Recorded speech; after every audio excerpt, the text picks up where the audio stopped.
अंकित नरवाल, सोनीपत के काठुड़ा का रहने वाला वो अंकित नरवाल जो कि बचपन में एक सीधा साधा लड़का हुआ करता था, वहीं अब अंकित नरवाल एक अपराधी बन जाता है। बताते हैं अंकित नरवाल की कहानी, जानिए। अंकित नरवाल जब 19 साल का होता है, 12th पास आउट होती है, उससे पहले अपने गांव के स्कूल से पढ़ाई करता है। पढ़ाई करते करते जब उसका नाम आता है, स्कूल की छोटी मोटी मारपीट जो होती है उसमें नाम आता है, और वहीं कुश्ती अखाड़े दंगल सभी में सबसे आगे रहता है अंकित नरवाल। वहीं बोलने में तेज तर्रार अंकित नरवाल। अब अंकित नरवाल 12th कर चुका होता है और उसके बाद चंडीगढ़ का मशहूर कॉलेज डीएवी कॉलेज, वहाँ दाखिला करवा लेता है अपना। और वहाँ दाखिले के बाद बोलने में तेज तर्रार अंकित नरवाल रहता ही है। डीएवी कॉलेज में दाखिले के बाद अंकित नरवाल एक राजनीति में पड़ जाता है। वहाँ उस समय कई संगठन थे जो कि छात्र संगठन थे जो कि उन कॉलेजों में अपनी पकड़ बना रहे थे, और कई संगठन सक्रिय थे डीएवी कॉलेज के अलावा और भी अन्य कई कॉलेजों में। और वहीं जब अंकित नरवाल भी ये राजनीति में अपनी दिलचस्पी दिखाने लगा, क्योंकि बोलना अच्छा आता था अंकित नरवाल पे, अंकित नरवाल पॉलिटिक्स में कदम रखने लगा। अंकित नरवाल ने छात्र संघ में जो अपनी राजनीति थी वो शुरू कर दी थी, और वहीं जहाँ उसके अपोजिट में भी पार्टियाँ थी। अंकित नरवाल लगातार राजनीति में अपना कदम आगे बढ़ा रहा था।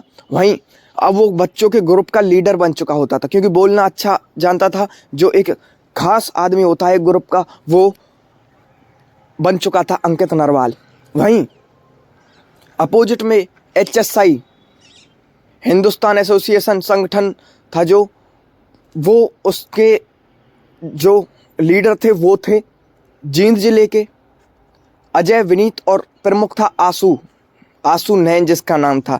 वहीं होता क्या है, क्योंकि लगातार अब राजनीति में अंकित नरवाल की धाक जो है जमने लगी थी, बच्चों में अंकित नरवाल की धाक थी, और अब ये दोनों गुट जो है, दोनों छात्र संगठन ही आमने सामने हो जाते हैं। आमने सामने जब दोनों छात्र संगठन हो जाते हैं तो दोनों के बीच जो है जैसे आपस में लड़ाइयाँ हो जाती है। ये लड़ाइयाँ मारपीट तक और वहाँ तक अभी तक नहीं पहुँचती, ऐसे ही चलती रहती है। लगातार एक दूसरे के पोस्टर फाड़े जाते हैं, हॉस्टल में, कैंपस में, कॉलेज में एक दूसरे के पोस्टर फाड़ते हैं, और ये लड़ाइयाँ चलती रहती हैं। वहीं एक दिन ऐसा आता है कि दिसंबर 2019 की ये बातें हैं। दिसंबर 2019 में एक समय ऐसा आता है कि अंकित नरवाल के दो खास जिगरी दोस्त सुनील और विक्की को काला के नाम से भी जाना जाता था उर्फ। अब ये अपने दोस्तों के साथ अंकित नरवाल पास में कैंपस के पास में एक चाय की दुकान पर इलेक्शन की, चुनाव की रणनीति बना रहा था। चुनाव के बारे में बातें कर रहा था कि कैसे क्या करना है। तो वहीं आशु नैन और उसके साथ उसके दोस्त अजय और विनीत, ये तीनों वहाँ पहुँचते हैं। आशु नैन गुस्से में वहाँ पर पड़ी जो एक बोतल होती है बियर की, उसको बोतल को लेके अंकित नरवाल के सर पर मार देता है। वहीं अंकित नरवाल जख्मी हो जाता है, सिर से खून बहने लगता है। वो बोतल जो होती है बियर की फूट जा के नीचे गिर पड़ती है। वहीं अंकित नरवाल अपने आप को संभाल नहीं पाता और नीचे ज़मीन पर गिर जाता है। नीचे ज़मीन पर गिरने के बाद जो सुनील और विक्की है, अब सुनील और विक्की उसे संभालने में लगते हैं। वहीं सुनील और विक्की के साथ जो अजय और विनीत है, विनीत एक बोतल उठाता है और सुनील के हाथ में मार देता है, उसके हाथ से भी खून बहने लगते हैं। और वहीं विक्की उर्फ कालिया, उसकी भी मार पिटाई करते हैं। अब मार पिटाई करने के बाद सुनील और विक्की अंकित नरवाल को वहाँ से उस लड़ाई से खींच के ले जाते हैं। और वहीं आशु नैन अपनी जोरदार आवाज़ में कहता है कि भाग जाओ, आज के बाद यहाँ इस कॉलेज में अपना मुंह मत दिखाना, अगर आज के बाद इस कॉलेज में दिख गए तो मारे जाओगे। वो उस समय वहाँ से चले जाते हैं और अंकित नरवाल का हॉस्पिटल में उसके सिर में टांके लगवाए जाते हैं, अंकित नरवाल के सिर में। वहीं अंकित नरवाल के दिमाग में सिर्फ एक ही बात चल रही थी कि उनसे बदला लिया जाए, क्योंकि जो अंकित नरवाल है वो खुद भी घायल था और उसका जो आत्मविश्वास था वो भी उसके साथ साथ मर चुका था, क्योंकि उसकी धाक थी कॉलेज में और वहाँ उसकी बेइज्जती हुई थी। उसे बदला लेना था तीनों से। वहीं जब अंकित नरवाल इनसे बदला लेने की योजना बनाता रहता, तो वहीं उसको पता चला कि उसका बड़ा भाई अंकित नरवाल का विकास नरवाल, उसकी कुछ जो गुंडे हैं, स्थानीय गुंडों से कुछ बातचीत है। तो अब विकास नरवाल अंकित नरवाल को मिलाता है राजू बसोदा से। राजू बसोदा वो होता है जिस उस समय की जो 2019 का समय था, वहाँ लॉरेंस बिश्नोई उत्तरी भारत में, नॉर्थ इंडिया में अपनी पकड़ मजबूत कर रही थी। लॉरेंस बिश्नोई गैंग सक्रिय थी। लॉरेंस बिश्नोई गैंग रंगदारी मांगती थी लोगों से हफ्ता वसूलती थी, और वहीं अपराध की दुनिया में एक बड़ा नाम बन चुका था लॉरेंस बिश्नोई। और सबसे बड़ी बात, असला, जो गोली बारूद बंदूकें सब कुछ को मुहैया करवाती थी। तकरीबन 700-800 से ज़्यादा शूटर्स लॉरेंस बिश्नोई गैंग में उस समय हो चुके थे। वहीं जब राजू बसोदा से मिलता है अंकित नरवाल को, जब मिलाता है विकास नरवाल, तो जब अंकित नरवाल की कहानी विकास नरवाल, उसका भाई, उसे बताता है कि उसके साथ ऐसा ऐसा हुआ और उसे बदला लेना है, तो राजू बसोदा कहता है कि इन छोटी मोटी लड़ाइयों में कुछ नहीं रखा, बदला लेना है तो अच्छे तरीके से ही लेना है। उन्हें कोई पूरा प्लान समझाया कि उन्हें जान से मारने की प्लानिंग बनाई गई। राजू बसोदा ने उन्हें हथियारों की जो मुहैया करवाने की बात कह दी थी, हथियार उन्हें उपलब्ध करवाने वाला था राजू बसोदा। अब वहीं उसके साथ साथ एक शूटर दीपक नाम का, जो कि हरियाणा से ही था, वो पैसों के लिए जो मर्डर करता था। अब राजू बसोदा भी ये चाहता था कि उसकी भी अपने इलाके में धाक बने, कि जो व्यक्ति उसके पास आता है उसका बदला जो लिया जाता है वो किस तरीके से लिया जाता है। अब पूरे प्लानिंग हो चुकी थी, और अंकित नरवाल के साथ साथ उसके दोस्त सुनील और विक्की भी उसमें शामिल थे। सुनील, विक्की, अंकित, विकास और राजू बसोदा और दीपक। विकास को वहाँ से हट गया था इनके बीच से। इतनी बातें विकास नरवाल ने करवाई थी। फिर आगे चल के इन पांचों ने इस प्लानिंग को अंजाम दिया। वहीं प्लानिंग बनाई गई कि जो अजय और विनीत हैं वो दोनों साथ रहते हैं, आंसू नैन भी उनके साथ ही रहता है, और ये 4 दोस्त होते हैं। उनके साथ एक मोहित नाम का भी लड़का होता है, जो कि चारों दोस्त होते हैं। और जब इनकी रेकी की जाती है तो पता चलता है कि दिन भर के बाद ये रात में सेक्टर 15 के मकान नंबर 3 के 1056 बिल्डिंग में रहते हैं। अब वहीं जब ये जाते हैं, जब इन्हें पता चलता है कि शाम को ये वहाँ रहते हैं और अजय विनीत साथ में रहते हैं और आंसू भी इनके साथ ही रहता है, तो पूरी प्लानिंग के साथ साथ राजू बसोदा ने अंकित नरवाल को एक लाल कलर की वॉक्सवैगन भी मुहैया करवा दी थी। लाल कलर की वॉक्सवैगन वो थी जो चोरी की थी, चोरी की गाड़ी थी वॉक्सवैगन। और वहीं वॉक्सवैगन उन्हें इसलिए उपलब्ध करवाई गई थी कि इस गाड़ी पर कोई ज़्यादा नज़र ना डाल सके, क्योंकि ये गाड़ी चोरी की है। उसके बाद रात आती है और ये योजना बनाई गई कि 19 दिसंबर को इस कांड को अंजाम दिया जाएगा। और 19 दिसंबर को अंकित नरवाल, उनके साथ दीपक, जिसका दूसरा नाम रंगा भी होता है, उर्फ रंगा, सुनील, विक्की, चारों इस वॉक्सवैगन गाड़ी में सेक्टर 15 के उस घर के से थोड़ी दूर पर रुक जाते हैं। वही अंकित नरवाल को ये पता होता है कि ये साथ में होते हैं, तो इनमें से किसी एक को फ़ोन किया जाए। वहीं अंकित नरवाल अजय को फ़ोन करता है। अजय उस समय टॉयलेट में गया होता है। पास में विनीत, आंसू नैन और मोहित होते हैं, तीनों उस कमरे में। अब विनीत अननोन नंबर देख के फ़ोन को उठा लेता है। अंकित नरवाल बोलता है, मैं अंकित नरवाल बोल रहा हूँ और मैं कुछ बातें करना चाहता हूँ। इस लड़ाई झगड़े में कुछ नहीं रखा और मैं मिलकर बातें करना चाहता हूँ। और बड़े ही प्यार से अंकित नरवाल ने ये बात विनीत को कही। विनीत ने कहा कि क्या बातें करना चाहता है, और अंकित नरवाल ने कहा, अरे बातें करना चाहता हूँ, सुलह करना चाहता हूँ, दुश्मनी को ख़त्म करना चाहता हूँ। वो पूछता है कि अंकित नरवाल बोल रहा है और बातें करना चाहता है। वहीं आंसू नैन गुस्से में कहता, क्या बातें करनी है इसको, इसे बोला नहीं था कि अगर वापस इस शहर में देखा तो मार दिया जाएगा। मगर फिर होता कुछ ऐसा है कि अंकित नरवाल कहता, अरे बातें ही तो करनी है। तो बातें करने के लिए अंकित नरवाल वहाँ जब विनीत से कहता है, तो विनीत कहता है कि हाँ आ जाओ बातें करते हैं। तो अंकित नरवाल बोलता है मैं तुम्हारे घर के बाहर खड़ा हूँ और मैं तुम्हारे लिए कुछ सामान लाया हूँ, सोचा तुमको दे जाऊँ। आसुनैन कहता क्या सामान लाया है। अब वहीं आसुनैन को लगता है कि इतनी रात में क्या बातें करनी है, उसको अंकित नरवाल पर शक होने लगता है। अब जब विनीत कहता है तुम आ जाओ मैं बाहर आ रहा हूँ, वहीं गेट से बाहर आता है विनीत, मगर उसे कुछ भी नहीं दिखाई देता दूर दूर तक।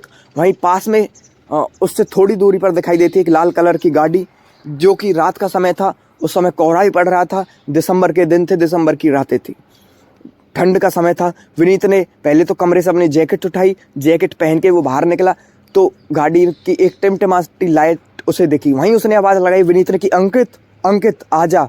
अंकित एकदम से गाड़ी का किवाड़ खोल के, गाड़ी की खिड़की खोल के वहाँ से निकलता है। गाड़ी से बड़े ही शांत स्वभाव में दोनों जेबों में हाथ रखे आगे की तरफ जाता है और विनीत के पास जाके उसकी आंखें मिलती हैं। वहीं विनीत को गड़बड़ होने लगने लगती है, मगर जब तक विनीत भागने की कोशिश करता है तब तक जो पिस्तौल थी वो अंकित नरवाल की जेब से बाहर आ चुकी थी और ये 2 पिस्तौल 2 देसी कट्टे इसे राजू वसोदा ने ही मुहैया करवाए थे। वहीं अब अंकित नरवाल विनीत की छाती में गोली मार चुका होता है। वहीं आसुनैन पीछे छुपा होता है गेट के पास में ही। वहीं आसुनैन कहता विनीत क्या हुआ। जब गेट लगा होता तो अंकित नरवाल गेट के बाहर खड़ा होता, उसके साथ सुनील विक्की भी साथ आ चुके होते। वहीं दीपक नाम का जो उर्फरंगा होता है वो भी उनके साथ होता है। चारों उस गेट के बाहर खड़े होते हैं और जब आंसू गेट खुलता है, अंदर मोहित और अजय होते हैं, तब एकदम से चारों कमरे के अंदर घुस जाते हैं और अंकित नरवाल और आंसू आमने सामने आ जाते हैं। और जो अंकित नरवाल आंसू की आंखें मिलती हैं, कहते देख अंकित नरवाल ही हूँ ना मैं। उसने कहा, अजय ने थोड़ी हिम्मत जुटाते हुए कहा कि तुम यहाँ करने क्या आए हो। वहीं तब तक ज़्यादा बातें न करने पर अंकित नरवाल आसुनैन की छाती पर गोली चला देता है। वहीं वो साइड में से हट जाता है, उसके कान को छूकर गोली निकल जाती है और दीवार में एक बड़ा छेद कर देती है। और फिर होता कुछ ऐसा है कि मोहित वहीं खड़ा होता है एक कोने में, अजय भी वहीं एक कोने में खड़ा होता है डर के मारे। दोनों डर से कांप उठते हैं।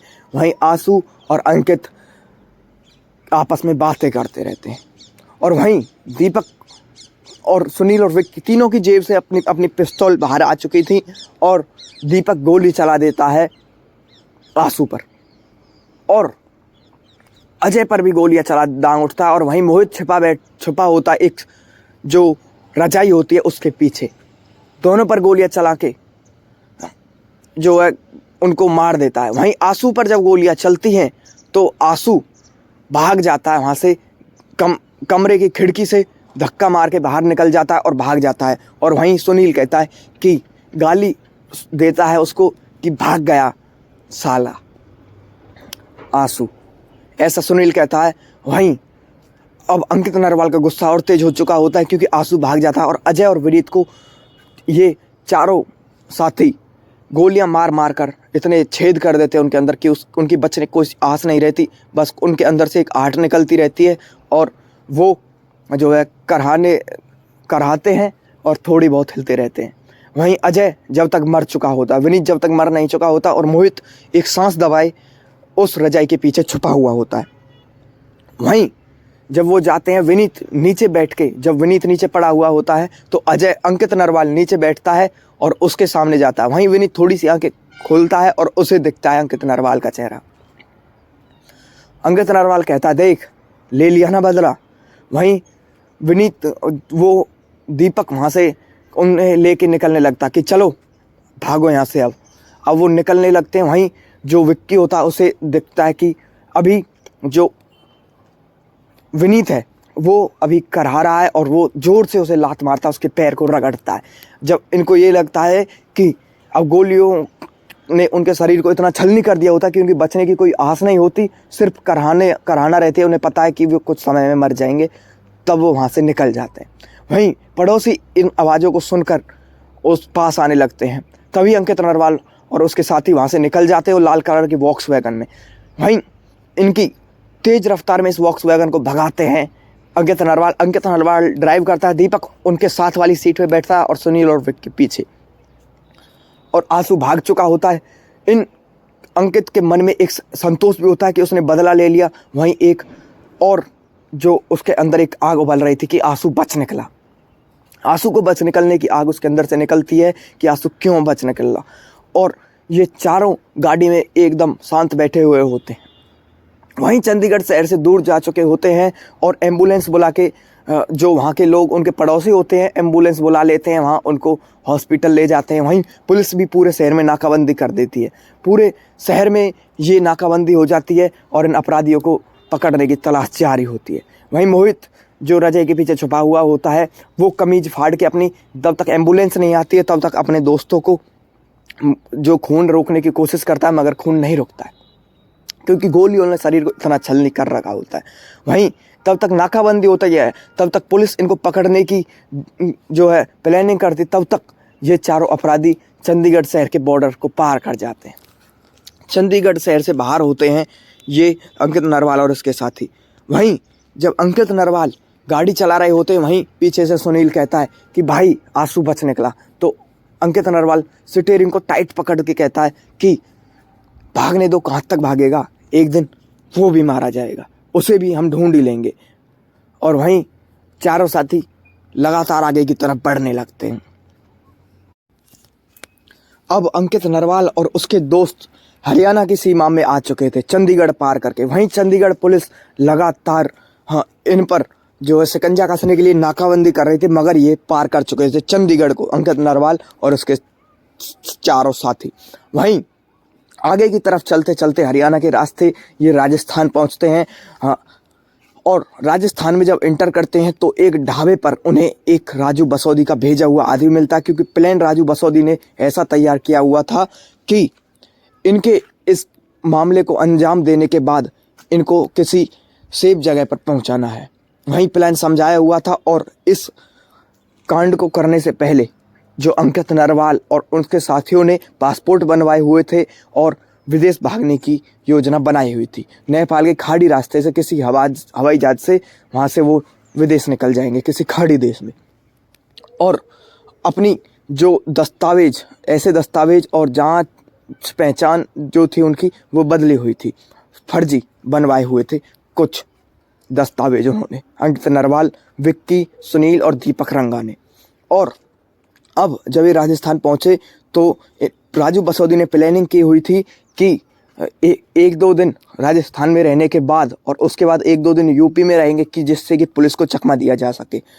वहीं रास्ते में अंकित नरवाल, सुनील, विक्की और दीपक रंगा ने अपने मोबाइल फ़ोन्स रास्ते में ही फेंक दिए थे। और अब इन्हें ये भी पता था कि चंडीगढ़ पुलिस, अब इस चंडीगढ़ में पूरी सनसनी फैल चुकी थी कि दो छात्रों की एक ऐसे शहर में जो कि पूरा ऐसा सुरक्षित शहर, सुनसान शहर, उसमें जो दो छात्रों की हत्या कर दी गई किसी आपसी रंजिश के कारण। ये पुलिस वालों पर एक बड़ा जो था वो कदम था, पुलिस वालों पर एक बड़े हाथ उठने जैसा था। पुलिस वालों पर मानो जैसे कि कोई अपराध लग गया हो, ऐसा था, क्योंकि वो भी आपसी रंजिश में दो छात्रों की हत्या छात्रों के द्वारा ही। अब पुलिस भी पूरी एक्टिव थी। वहीं लगातार टीमें बनाई जा रही थी, टीम बन भी चुकी थी। हरियाणा, दिल्ली और पंजाब में तीनों जगह अपनी टीम भेज दी गई थी चंडीगढ़ ने बना के इन चार कुख्यात बदमाशों को पकड़ने के लिए। अब लगातार क्राइम ब्रांच भी जांच कर रही थी। क्राइम ब्रांच की भी दो टीमें बनाई गई थी इन पर, जो दिन रात इनको पकड़ने में लगी हुई थी। वहीं अब मोहित अपनी गवाही भी दे चुका था। उसने बताया था कि अंकित नरवाल का फ़ोन आया था और उसके बाद ही जो है ये सब कुछ हुआ। अंकित नरवाल भाई अपनी गवाही दे चुका था। आंसू नैन की को सुरक्षा दी गई थी और आंसू नैन भी अपनी गवाही दे चुका था। उसने बताया कि वो अंकित नरवाल था। सभी के नाम जो है तय हो चुके थे कि कौन कौन थे। आंसू नैन ने सब कुछ बता दिया था पुलिस को। वहीं आंसू नैन को कड़ी सुरक्षा में रखा गया था पुलिस की, क्योंकि आंसू नैन की जान को खतरा था। वहीं अंकित नरवाल के अंदर एक आग लगी थी कि आंसू नैन को मारना है, आंसू नैन से बदला अधूरा रह गया। वहीं राजस्थान से होते अब यूपी में जो है दाखिल हो चुके थे अंकित नरवाल, सुनील, विक्की, दीपक रंगा। अब यूपी के किसी गांव में एक रात बिताने के बाद ऐसे ही अब ये नेपाल से दूसरे देश भागने वाले थे, मगर अब 11 दिन हो चुके थे इस हत्याकांड को। अब अंकित नरवाल का दिमाग में एक योजना आती है कि वो भागेगा नहीं, अभी नहीं भागेगा, क्योंकि उनका बदला पूरा नहीं हुआ है और बदला पूरा उसे करना है। उसने सुनील से कहा कि हम दोबारा से चंडीगढ़ जाएंगे। 11 दिन हो चुके हैं, पुलिस का ध्यान उनसे हट चुका होगा, कम हो चुका होगा। अब वो चंडीगढ़ में दोबारा से जाएंगे और आंसू नैन की रेकी करेंगे और उसे मारेंगे और बिना किसी को बताए। वहीं पहले तो कोई राजी नहीं होता, वो कहते हैं भाई ये क्या, ऐसा हम बाद में भी कर सकते क्योंकि अभी पुलिस हमें ढूंढने में लगी हुई है। वहीं अंकित धीरे धीरे सभी को समझा देता है और सभी वो चारों साथी तैयार हो जाते हैं अंकित नरवाल के साथ साथ चंडीगढ़ में। उनको पूरा प्लान समझाता है और उनके पास लाल कलर की वॉक्सवैगन पहले से ही थी और वहीं हथियार भी पहले से ही थे। फिर वो धीरे धीरे पंचकुला के रास्ते, वहाँ से यूपी से राजस्थान पहुँचते हैं दोबारा, राजस्थान से फिर से जो है पंचकुला के रास्ते हरियाणा से होकर डॉल्फिन चौक से पंजाब के चंडीगढ़ में जो है एंट्री करने की सोचते हैं अंकित नरवाल, उसके साथ साथ उसके साथी सुनील, विक्की उर्फ कालिया एंड दीपक उर्फ रंगा। अब जब लाल कलर की वॉक्सवैगन पंचकुला पहुंचती है और आगे डॉल्फिन चौक की तरफ बढ़ने लगती है तो पहले ही कुछ मुखबरों ने ये भी पुलिस को बता दिया था कि वो राजू बसौदी जो है उनकी इसमें जो मदद कर रहा है। और राजू बसौदी की और दीपक रंगा की भी पहचान हो चुकी थी, मुखबर ने पहले ही बता दिया था। और जब पंचकुला में ये गाड़ी देखी जाती है तो ये प्लान इनका पहले से ही पुलिस को पता चल चुका होता है मुखबर के द्वारा और अपनी तकनीकी सर्विलेंस के द्वारा। इनको पता होता है कि ये दोबारा से चंडीगढ़ आ सकते हैं अपने जो इनका काम रह गया अपने काम को सुलटाने के लिए, क्योंकि आंसू नैन अभी तक मरा नहीं था। और उन पुलिस को ये भी पता था कि ये विदेश भागने की भी तैयारी कर रहे हैं, तो इसलिए सभी हवाई अड्डों और सभी जो बॉर्डर्स हैं उन पर इतला कर दी गई थी, सभी पर सिक्योरिटी बैठा दी गई थी इनकी पहचान के लिए। मगर फिर जब ये आगे की तरफ चलते हैं, डॉल्फिन चौक से आगे की तरफ बढ़ते हैं, डॉल्फिन चौक अपने सभी पीसीआर वैन्स को इतला दे देती है, क्राइम ब्रांच को इतला दे देती है कि लाल कलर की वॉक्सवैगन गाड़ी डॉल्फिन चौक से चंडीगढ़ में प्रवेश कर चुकी है और आगे की तरफ बढ़ रही है। वहीं अंकित नरवाल के पीछे क्राइम ब्रांच की गाड़ियां पीसीआर वैन लग चुकी होती है। वहीं आगे जब अंकित नरवाल देखता कि बैरिकेडिंग है तो अंकित नरवाल को ये तो पता चल जाता है कि ये उसी को पकड़ने के लिए लगाए गए हैं, मगर फिर होता कुछ ऐसा है कि अंकित नरवाल अपने आप को एक दिलासा देता है कि नहीं, ये शक के रूप में जांच कर रहे हों। और तब अंकित नरवाल और उनके साथियों ने, सुनील, विक्की और दीपक ने कपड़े भी बदले हुए थे और दाढ़ी मूछें भी बढ़ाई हुई थी। शायद उनकी पहचान ना कर पाए अंकित नरवाल। आगे की तरफ गाड़ी ना बढ़ाते हुए पीछे की तरफ मोड़ने लगता है। वहीं पीसीआर वैन और क्राइम ब्रांच की गाड़ियां उसके आसपास गाड़ियां लगा देती हैं और एक जोर से टक्कर लगती है लाल कलर के उस वॉक्सवैगन में जिसमें अंकित नरवाल होता है। वहीं गाड़ी को पूरी चारों तरफ से घेर लिया जाता है और पुलिसकर्मी अपनी अपनी गाड़ियों से बाहर निकल के उन पर बंदूक ताने हुए खड़े होते हैं।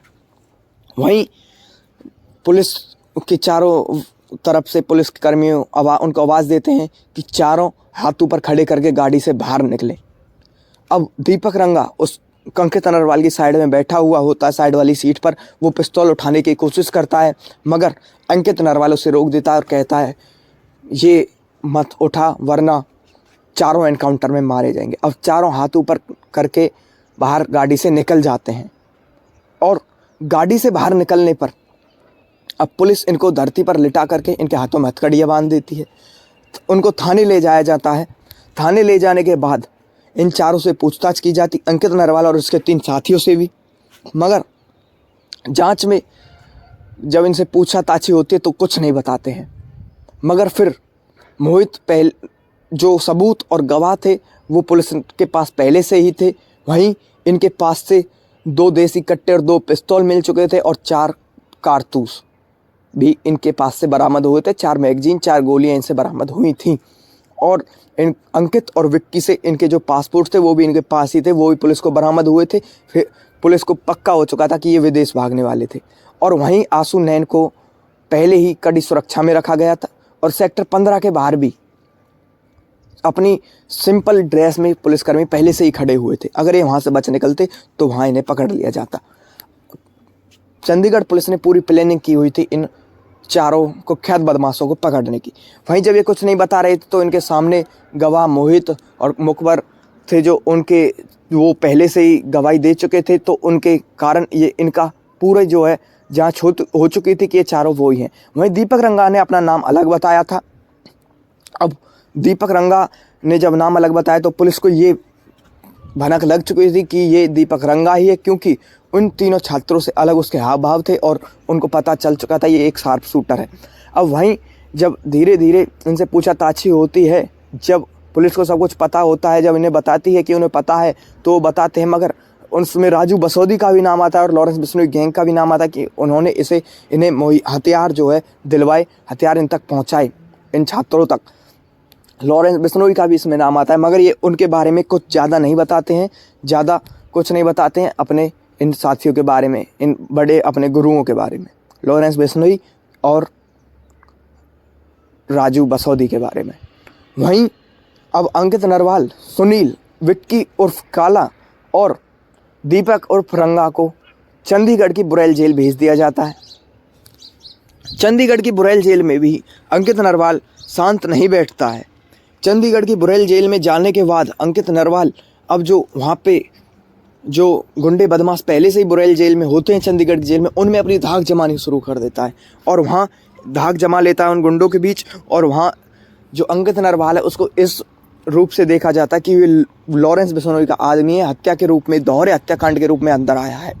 और ये बात अब चंडीगढ़ की सभी कॉलेजों में फैल चुकी थी, डीएवी कॉलेज में आग की तरह फैल चुकी थी कि अजीत और विनीत छात्र संगठन के लीडर, उनकी हत्या कर दी गई। अंकित नरवाल जो पूर्व छात्र नेता था, अब वो चंडीगढ़ की बुरेल जेल में है, दोहरे हत्याकांड के रूप में, दोहरा हत्याकांड करने के उसमें अपराध में अब वो बुरेल जेल में है। सभी कॉलेजों में ये बात आग की तरह फैल गई, अखबारों में भी जब ये बात फैली तो पूरे देश भर में खूब सनसनी उठी, ज़्यादातर उत्तरी भारत में, और उन परिवारों के में काफ़ी ज़्यादा सनसनी उठी जिन के बच्चे बाहर पढ़ रहे थे या चंडीगढ़ या डीएवी कॉलेज में पढ़ रहे थे। परिवारों को काफ़ी ज़्यादा अपने बच्चों की जान की फिक्र होने लगी, जो बाहर कॉलेजों में पढ़ रहे हैं या अन्य किसी भी कॉलेज में पढ़ रहे हैं। अब चंडीगढ़ की बुरेल जेल में अंकित नरवाल को ने अपनी धाक जमा ली थी और लॉरेंस बिश्नोई के आदमी के रूप में अंकित नरवाल को देखा जा रहा था। चंडीगढ़ की बुरेल जेल में जब अंकित नरवाल अपनी धाक जमा चुका था, अपनी ऐसी धाक जमा चुका था कि लॉरेंस बिश्नोई का वो आदमी है और जेल में भी उसका सिक्का चलने लगा अंकित नरवाल का। वहीं समय बीतता जा रहा था। अब एक बिजनेसमैन, केरल का एक बिजनेसमैन, जब अंकित नरवाल को उस जेल में 6 महीने हो चुके थे, वहीं एक केरल का बिजनेसमैन 6 महीने बाद उस जेल में आता है।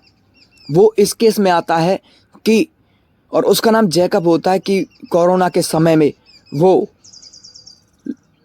उसकी मेडिकल कंपनीज होती हैं, उसमें वो लोकल दवाइयाँ बेचने के रूप में, लोकल दवाइयाँ बेचने के अपराध में जेल जाता है। वहीं जब अंकित नरवाल वहाँ होता है, उसकी नज़र उस पर जाती है। अंकित नरवाल की बैरक में एक और होता है प्रभात त्यागी, अंकित नरवाल के ही बैरक में। वो भी काफ़ी चालाक था और छोटी मोटी ठगी के उसमें जेल में था। अब अंकित नरवाल ने पहचान लिया था कि ये पैसे वाला है और इससे पैसे ठगे जा सकते हैं। वहीं उसने, जब वो बैरक में था अंकित नरवाल, प्रभात त्यागी से कहा, ये इंसान देख रहे हो, काफ़ी पैसे वाला लगता है, जेल में बैठे बैठे भी पैसे कमाए जा सकते हैं, इससे के बारे में पता करो। प्रभात त्यागी कहता है, सही कह रहे हो भाई। अब प्रभात त्यागी उस बिजनेसमैन से दोस्ती करने लगता है। प्रभात त्यागी बिजनेसमैन से दोस्ती करता है, उसकी सारी जो बातें हैं उससे खंगाल लेता है, ये कि वो कैसे इस जेल में आया, कितना उसके पास पैसा है, क्या किस जुर्म में आया, क्या उसका नाम है, क्या उसके परिवार में कौन कौन है। वहीं अब एक रात आगे की तरफ ये कहानी चलती है, जब अपने बैरक में अपने बिस्तर में लेटा होता है जैकब नाम का शख्स। वहीं अंकित नरवाल उसके पास जाता है और उसको दबोच लेता है और उससे कहता है, सुन बे, काफ़ी पैसे वाला बनता है ना। वो कहता है, अरे ये क्या। वो जो शख्स होता है उसको कुछ समझ नहीं आता और कहता है, अरे ये क्या, जबकि आवाज़ नीची कर बे। अंकित नरवाल की तरफ से ये बयान आता है। वहीं वो कहता है, अंकित नरवाल, जान प्यारी है ना तो पैसे दे। प्रभात त्यागी, जब वो पूछता कि कितने पैसे चाहिए तो प्रभात त्यागी कहता है 40 लाख। अब वो ये देखकर वो शख्स सहम उठता है। उसे ये नहीं पता था, वो इनकी साजिश को नहीं जान पाया कि वो किस लिए इन बातों को इससे प्रभात त्यागी जान रहा है जैकब से, कि उसे इससे क्या मतलब। वो जान रहा था जैकब की अपना समय फोड़ने के लिए, क्योंकि इसलिए जेल में लोग आपस में बातें कर लेते होंगे। मगर फिर जब वो कहता है कि भाई जेल में बैठे बैठे मैं इतने पैसे कहाँ से लाऊं, तो वो कहता है, वो अंकित नरवाल जैकब से, कि योजना हम बताएंगे। अब अंकित नरवाल जैकब को एक पास में पड़ी एक पेंसिल और एक कागज़ के पन्ने पर अपने बड़े भाई विकास का नंबर देता है और कहता है कि जब फ़ोन करे, क्योंकि जेल में इजाज़त होती है कुछ समय के लिए अपने घर बात करने की, कि वो फ़ोन करे तो अपने जिससे भी बात करे उसको ये नंबर थमा दे और इसमें 40 लाख डालने को कहे। अब वो कहता है कि जेल में, जब तक वो जेल में है, जब तक वो 10 लाख करे और जेल से निकलने के बाद 30 लाख बाद में देते। और उससे ये भी कह दिया था कि वो लॉरेंस बिश्नोई गैंग का आदमी है और उसके 6000 शूटर इस पूरे देश भर में फैले हुए हैं। पता नहीं तुझको कब मार दे, तू पेशी पर जा रहा है, तुझे जब भी मार दिया जा सकता है, तेरे घर परिवार को मार दिया जा सकता है या घर परिवार को उठवा लिया जा सकता है। अब वो भी, जो जैकब नाम का शख्स है, वो भी इस चीज़ से घबरा जाता है। अगली सुबह जब वो बात करता है, वो ये मान लेता है कि इनको पैसे देना सही है अगर अपनी जान बचानी है तो। वो पास में जब हवालदार खड़ा होता है तो बातें करता है। वो ज़्यादा बातें नहीं करता, अपनी पत्नी से कहता है, उसे एक नंबर बताता कि एक नंबर बोल रहा हूँ, नोट करो, काफ़ी ज़रूरी काम है। अब वो जल्दी से विकास का नंबर बता देता है और बोलता है, जैसा ये कहे वैसा कर देना। अब उसकी पत्नी को नंबर पता होता है। वहीं विकास को इस बात का पहले से पता होता है बाहर कि ऐसे उसके पास फ़ोन आने वाला है। तो विकास नरवाल को उसकी पत्नी फ़ोन करती है। उसकी पत्नी, विकास नरवाल कहता है हेलो, तेज़ आवाज़ में बोलता है और उसकी पत्नी कहती, उससे मांगता है कि अपने शौहर की अगर अच्छी सेहत चाहती हो या फिर जान चाहती हो, इस अकाउंट में फ़िलहाल अभी 2 लाख रुपए भेज दो। एक अकाउंट नंबर दे रहा हूँ, अकाउंट डिटेल भेज रहा हूँ और बाकी के 38 लाख बाद में। उसकी पत्नी 1,18,000 को, कमला देवी के नाम से वो अकाउंट होता है जो कि अंकित नरवाल की माता का होता है, वहीं उस अकाउंट में 18 जून को भेज देती है और वहीं 22 जून को 1 लाख और उसके अकाउंट में डलवा देती है जैकब की पत्नी। वहीं अंकित नरवाल को ये पहले से पता चल चुका होता है कि पैसे उनके खाते में जा चुके हैं। अब अंकित नरवाल काफ़ी खुश होता है और प्रभात त्यागी से कहता है, देखा, जेल के अंदर से भी पैसे कमाए जा सकते हैं। अब जो अंकित नरवाल है वो लोगों में अपना खौफ बनाना चाहता था। लॉरेंस बिश्नोई गैंग का एक खौफ था, उसके खौफ में वो अपना नाम बना रहा था और रंगधारी का अपना रैकेट चला रहा था जेल के अंदर से ही, और अपना खौफ बना चुका था जेल में, बुरैल जेल में। वहीं अब जो जैकब है, जैकब भी शांत नहीं बैठा। अब जैकब अपनी जो सेहत के लिए जमानत पर बाहर गया तो उसने पुलिस स्टेशन में कंप्लेंट करवाई। कहा कि उससे रंगदारी मांगी गई है जेल के अंदर बैठे हुए, और अंकित नरवाल का और प्रभात त्यागी का उसने नाम बताया और अब पुलिस इसकी छानबीन में लग गई। अब वहीं पुलिस को वो अकाउंट मिल गया जिसमें पैसे डाले गए थे, वो कमला देवी के नाम से था। अब पुलिस को इसका पता चल चुका था ये अंकित नरवाल की माँ है। वहीं अंकित नरवाल को जो है जेल से प्रोडक्शन वारंट पर रिमांड के लिए थाने लाया गया पूछताछ के लिए। जब अंकित नरवाल वहाँ खड़ा था तो अंकित नरवाल से पूछा, शर्म नहीं आई? इंस्पेक्टर ने कहा कि शर्म नहीं आई, जेल के अंदर से भी रंगदारी करते हो? तो उसने कहा हल्का सा मुस्कुरा के, अंकित नरवाल, क्या करे साहब, जेल में अंदर इस पेट को चलाने के लिए कुछ ना कुछ तो करना होता। वहीं इंस्पेक्टर ने जोर से थप्पड़ मारा अंकित नरवाल को। अंकित नरवाल वहीं चुप हो गया। उसके बाद अंकित नरवाल फिर से जेल चला जाता। पूछताछ के बाद उस पर फिर से 2 मुकदमे और डाल दिए जाते हैं अंकित नरवाल तक पर। आईपीसी की धाराएं लगाई जाती हैं 306 और 586 रंगदारी की। अब अंकित नरवाल जेल के अंदर होता है और समय आता है फरवरी 2022 का। अब सेशन कोर्ट में इनकी सुनवाई होती है। वहीं जो इनका पक्ष होता है, अंकित नरवाल के वकील होते हैं, वो कहते हैं क्योंकि इनके खिलाफ कोई खास ठोस सबूत जो पुलिस है वो नहीं जुटा पाई थी। मोहित की गवाही थी मगर उसे ये नहीं पता था कि वो पक्का अंकित नरवाल ही है। तो जो बचाव पक्ष है, अंकित नरवाल का पक्ष का पल्ला भारी था क्योंकि वो सबूत नहीं थे और जो कारतूस और बंदूकें मिली थी उन पर इनके गोलियों के जो वो उनकी उंगलियों के निशान नहीं थे, क्योंकि इसमें तकनीकी तरीके, सर्विलेंस के तरीके से कोई खास सबूत नहीं जुटाए गए थे, कोई पक्का सबूत नहीं था। तो इसके चलते चलते लगातार जब बहसबाजी चलती रही दोनों पक्ष के वकीलों के बीच, तो जब आसुमान जो था, आसुनैन, वो भी वहाँ अंधेरे में भाग चुका था। उसकी भी जो गवाही थी उसको भी पक्का नहीं माना गया क्योंकि अंधेरे का समय था, वो भी ठीक से नहीं पहचान पाया। वो भी शक के दायरे में कह रहा हो कि वो अंकित नरवाल था। इसके कारण अब जब लगातार अब इस बहस के चलने के बाद जब जो विरोधी पक्ष था उसके सबूत कुछ खास नहीं मिल पाए, उसके सबूत का पल्ला जो है नीचा था अंकित नरवाल के जो वकील जिस पर बात कर रहे थे उस पर। तो चंडीगढ़ के सेशन कोर्ट ने एक फैसला सुनाया उस समय। वो फैसला ये सुनाया कि अंकित नरवाल को बाइज्जत बरी कर दिया गया। अंकित नरवाल जब कटघरे में खड़ा था तो नीचे की तरफ गर्दन थी और बिल्कुल शांत खड़ा हुआ था। वहीं सेशन कोर्ट ने उसे बरी कर दिया अंकित नरवाल को। जब अंकित नरवाल ने कोर्ट का ये फैसला सुना तो अंकित नरवाल के चेहरे पर एक हंसी आई, चेहरा ऊपर हुआ और मानो वो ये कह रहा हो चेहरे से ही कि अदालत भी उनका कुछ नहीं बिगाड़ सकती। अब वो उनकी पकड़ से बाहर जा चुके हैं, अपराध की दुनिया में एक अपना अलग नाम बना चुका है अंकित नरवाल।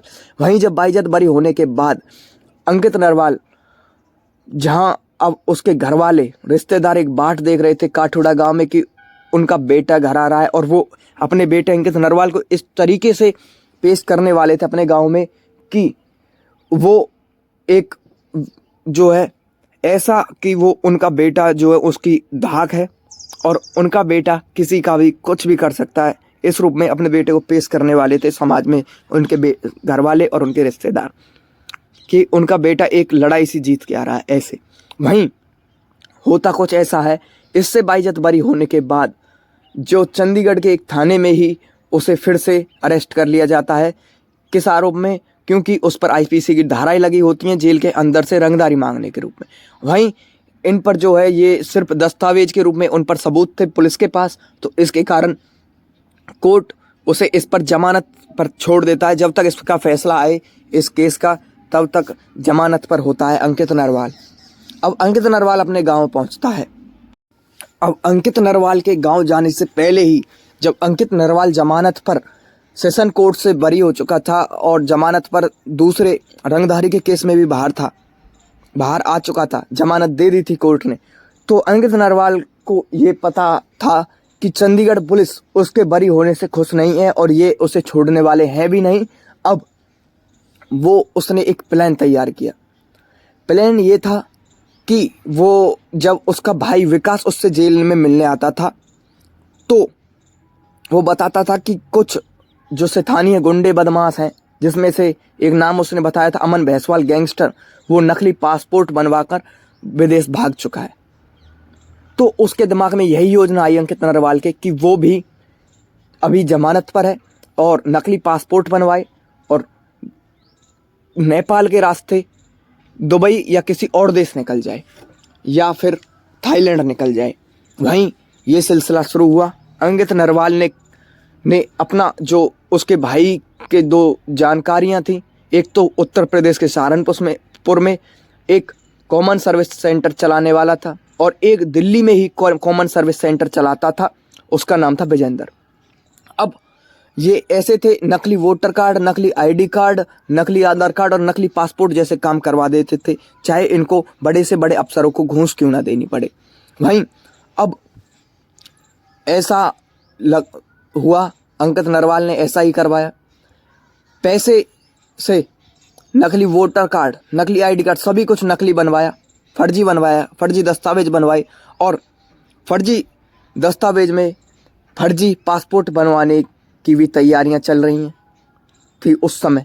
अब पासपोर्ट कार्यालय पासपोर्ट पहुंचता है और बड़े से बड़े अफसरों को चकमा दे के उन्हें घूस खिला के नकली पासपोर्ट, फर्जी पासपोर्ट बन के अब अंकित नरवाल के हाथों में होता है। वहीं अंकित नरवाल इसे देखकर काफ़ी खुश हो जाता है, क्योंकि उसमें फ़ोटो अंकित नरवाल की ही थी, मगर जन्म, पता, तिथि, नाम सब कुछ अलग था, पहचान एक अलग थी अंकित नरवाल की। वहीं ये सभी काम 2023 के एंड तक हो चुके थे। अगले ही दिन जब 2023 का एंड चल रहा था, उस समय मोहाली के एक गेस्ट हाउस में अंकित नरवाल रुका हुआ था। अगले दिन उसकी फ़्लाइट थी दिल्ली से दुबई और दुबई से किसी और देश में जाने वाला था अंकित नरवाल। उसके हाथ में टिकट भी थी, अपना पासपोर्ट, सब कुछ था। और उस अंकित नरवाल की वो रात थी जिस समय वो खुल के सोया था, जेल से छूटने के बाद, जेल से रिहा होने के बाद और जेल में भी रहने के बाद। और जब रात को उसके जो हरियाणा की जो STF टीम है, स्पेशल स्टाफ टीम है, उसको पहले से पता चल चुकी थी कि हरियाणा के कुछ गैंगस्टर, कुछ नामी बदमाश देश छोड़कर भाग चुके हैं। वहीं जो अंकित नरवाल है उसने भी अपना नकली पासपोर्ट बनवा के तैयार किया हुआ है। वो वहाँ पहुँचते हैं और गेट पर खटखटाते हैं, जिस रूम में अंकित नरवाल रुका हुआ होता है। अब वो गेट को खटखटाते हुए कहते हैं रूम सर्विस। अब अंकित नरवाल सोच में पड़ जाता है कि उसने कोई खाना ऑर्डर नहीं किया है, मगर फिर भी ये क्यों। तो हल्का सा गेट खोलता है अंकित नरवाल, वहीं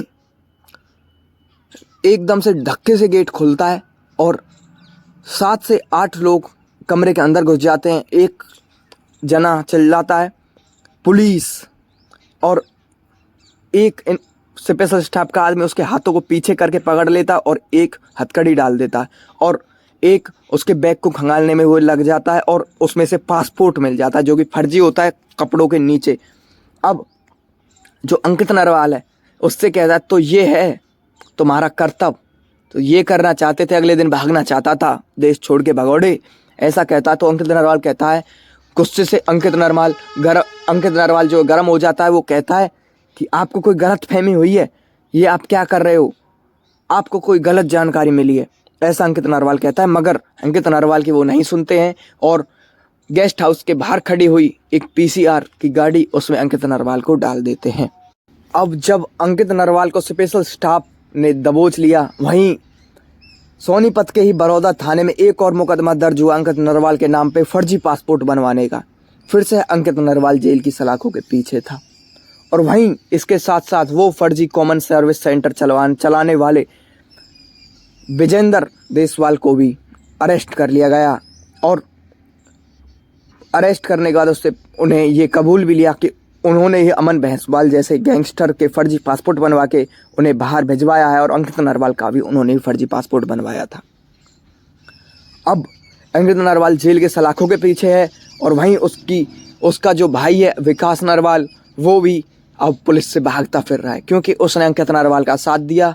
वही अंकित नरवाल जहां उसके गांव में उसकी खुशियों के लिए उसका परिवार जश्न मनाने के लिए बात कर रहा था, उसको ये पेश करने वाला था कि उनका बेटा जो है वो एक ऐसे मानो कि किसी जंग को जीत के गांव में लौटने वाला हो, मगर वो बेटा गांव में लौटा नहीं, फिर से जेल की सलाखों के पीछे चला गया और अब वो इस जुर्म की दुनिया में फंसता चला गया। वही अंकित नरवाल जो जहां चंडीगढ़ जाके पढ़ने के सपने देखे थे, राजनीति के सपने देखे थे, वही पूर्व छात्र संगठन का एक नेता आज जेल की सलाखों के पीछे है कई ऐसे अपराधों में।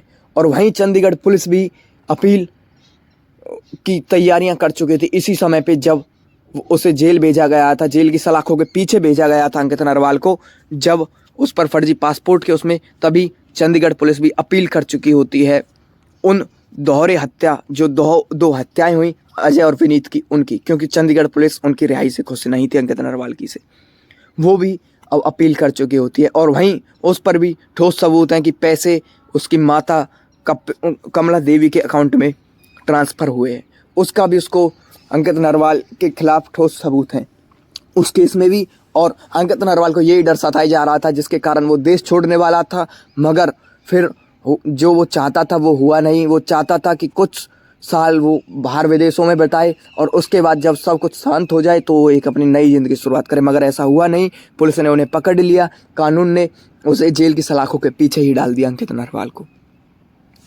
अंकित नरवाल जो कि एक कभी सीधा साधा बच्चा हुआ करता था, आज इतना बड़ा गैंगस्टर बन चुका है। और जो लॉरेंस बिश्नोई गैंग है उसका भी जो अंकित नरवाल है उसको डर सता रहा था। उसे डर था कि कहीं, क्योंकि लॉरेंस बिश्नोई के कई शूटर्स जिनको मार दिया गया, कईयों को जेल की सलाखों के पीछे भेज दिया गया उसको, क्योंकि अंकित नरवाल अब लॉरेंस गैंग के लिए अभी इतना भी खास नहीं हुआ था।